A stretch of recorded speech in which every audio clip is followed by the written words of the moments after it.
আমলার তালিকায় ৩ নম্বরে থাকা এবং দেশ ও রাজস্ব ব্যবস্থাকে অস্থিতিশীল করার অপচেষ্টায় লিপ্ত এনবিআর এর বর্তমান চেয়ারম্যানকে আগামী ২৭ জুন ২০২৫ খ্রিস্টাব্দ তারিখের মধ্যে অপসারণ করা না হলে লাগাতার শাটডাউন কর্মসূচি চলবে এবং ২৮ জুন ২০২৫ খ্রিস্টাব্দ তারিখ থেকে ট্যাক্স, কাস্টমস এবং ভ্যাট বিভাগের সকল দপ্তরে লাগাতার শাটডাউন চলবে। এর অন্তর্ভুক্ত থাকবে রপ্তানি সহ সকল সেবা, এর অন্তর্ভুক্ত থাকবে, কেবলমাত্র আন্তর্জাতিক যাত্রী সেবা এর বহির্ভূত থাকবে।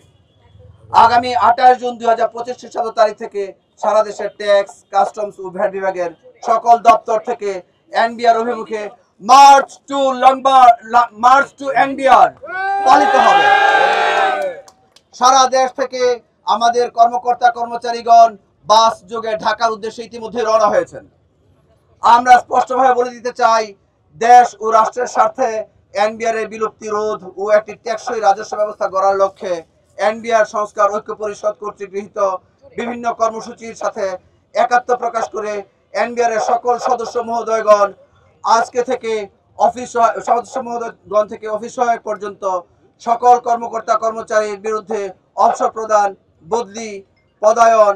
প্রতিহিংসামূলক নিপীড়ন বা বদলি যে কোনো ধরনের শাস্তিমূলক ব্যবস্থা গ্রহণ করা হলে ট্যাক্স, কাস্টমস ও ভ্যাট বিভাগের হাজার হাজার কর্মকর্তা কর্মচারী তা সম্মিলিতভাবে প্রতিহত করবে।